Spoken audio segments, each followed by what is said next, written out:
The level of awareness is very, very poor. The government bodies are half-heartedly acknowledging and not acknowledging. Let's look at it this way. You're still manufacturing products using asbestos on one side. On the other side, the Environment Ministry is talking about how to dispose of asbestos, it being a hazardous material. So there is no cohesion in thought process with industry and the Environment Ministry. So unless that comes into play strongly, it's not going to happen. We're doing a lot of advocacy work. We are talking to a lot of people. In fact, today I'm talking to you this. I hope it goes to many people that it is very hazardous. We have to protect our youth and population, which is our strength, and this has to be implemented very, very strongly. Our base customers today are the multinationals who are liable in their own countries if they don't handle it properly.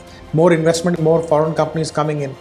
It has become mandatory for them when they take over old plants or get into joint ventures to do an asbestos survey, do an asbestos management plan if it's found, and eventually make a plan to remove it or get it abated and disposed of safely. I believe that in a few years, even the local companies will be forced to implement such strategies, especially as people are talking about environment impact at the moment.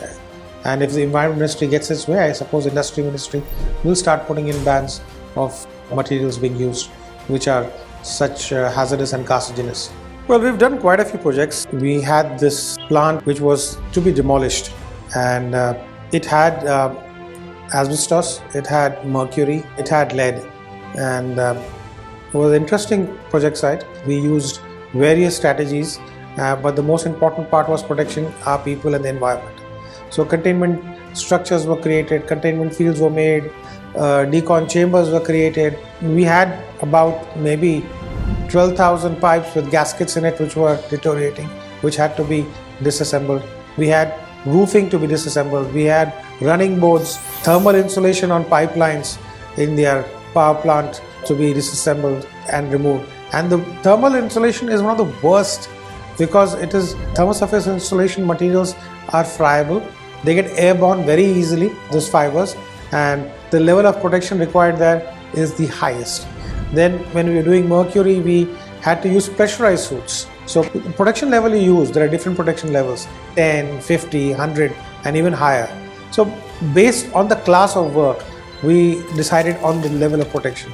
While doing this job, we were monitoring the actual level of exposure each team member was being exposed to.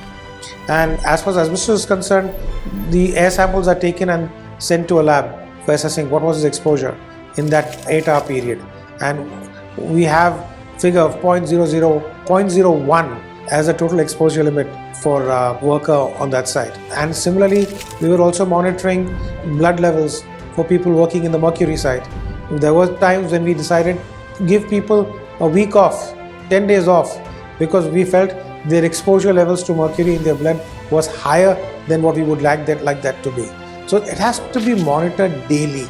Every day readings were taken. So we're taking precautions to ensure, and we recorded all this information. Even when we decided to send the guys on a break for 10 days, we recorded the information. We gave the justification for it. And before we brought them back on site, we did blood sampling again.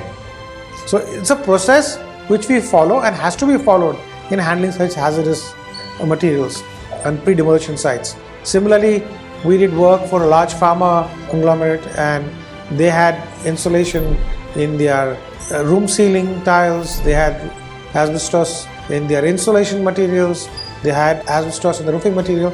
Here what we did, we started out with the surveys.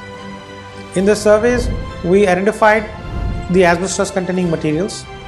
We labeled each one of them on site on each location, created a complete register documenting the total content of asbestos in the entire factory, and managed it for every year, did inspections. From then on, the factory has every year gone to abate the most worst areas before they become a risk to the workers in that area. So that was done. That's another interesting project which we did.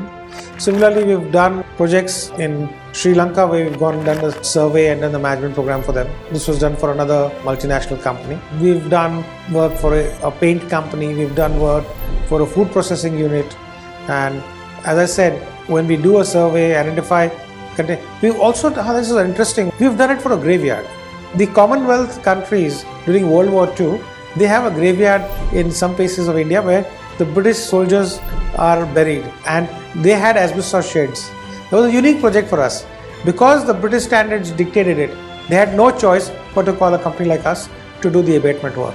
And that was a unique thing. We've never done, we never thought a graveyard would need asbestos abatement, but they did it. That is the importance it has internationally to handle this waste properly. We at EPSCO can work at various sites right across different industries. We understand the risk.